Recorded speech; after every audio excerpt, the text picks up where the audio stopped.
নজর রাখবো পরবর্তী খবরে। ভারত সরকার আরও একটি ঐতিহাসিক পদক্ষেপ, গবেষণা ও উদ্ভাবনী প্রকল্পের অনুমোদন। কেন্দ্রীয় সরকারের প্রকল্পের জন্য বাজেট বরাদ্দ 1 লক্ষ কোটি টাকা। খরচের 17% সরকারের, 30% বেসরকারি সংস্থার। পাবলিক প্রাইভেট রিসার্চ পার্টনারশিপ বা পিপিআরপি মডেল অনুমোদিত হতে চলেছে এই নতুন যে ভারত সরকারের আরও একটি ঐতিহাসিক পদক্ষেপ গ্রহণ করা হয়েছে। আর বিষয়ে আরো জানবো এখন নিউজরুমের সঙ্গে রয়েছেন আমাদের প্রতিনিধি দুর্গাদাস বন্দ্যোপাধ্যায়। দুর্গাদা, দেখো, ভারত সরকারের পক্ষ থেকে একটা ঐতিহাসিক পদক্ষেপ নেওয়া হয়েছে এবং যেটা দেখা যাচ্ছে যে গবেষণা এবং উদ্ভাবনী প্রকল্পের অনুমোদন দেওয়া হয়েছে কেন্দ্রীয় সরকারের পক্ষ থেকে।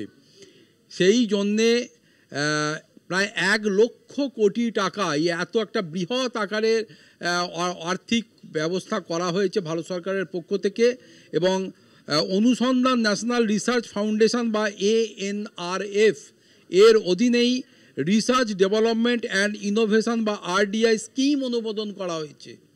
এবং এই ভারতে গবেষণার জন্য একটি শক্তিশালী ইকোসিস্টেম তৈরি করা হবে। এর মাধ্যমে প্রাইভেট পাবলিক সেক্টরকে এক ছাতার তলায় নিয়ে এসে আগামী দিনে যাতে প্রযুক্তিগত দিক থেকে শুরু করে বিভিন্ন ধরনের উন্নত মানের গবেষণার কাজ যাতে ভারতবর্ষে হয়।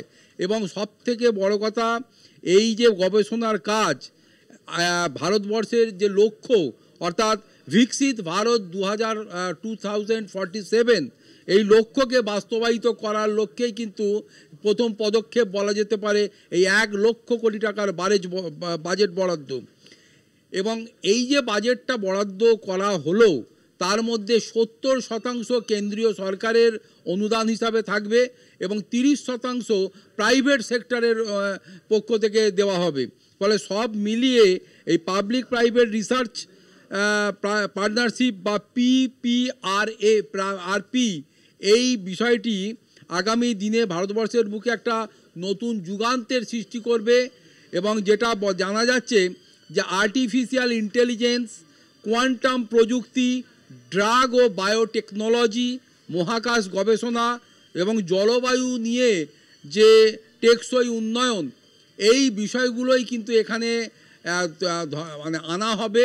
এবং সবথেকে বড় কথা যেটা, যে নতুন যে প্রজন্মের ছেলেমেয়েরা, তারা যারা নতুন ধরনের ভাবনা চিন্তা নিয়ে এগোতে চাইছে, যারা রিসার্চ ওয়ার্কের সঙ্গে নিজেদেরকে যুক্ত করতে চাইছে, আমরা বিগত দিনে দেখেছি যে ভারতবর্ষের এই ধরনের মানে যে সমস্ত সম্ভাবনাময় ছাত্রছাত্রী থেকে যুব সমাজ, তারা উপযুক্ত পরিবেশ না পাওয়ার কারণে বেশিরভাগই বিদেশি মুখে চলে যায়।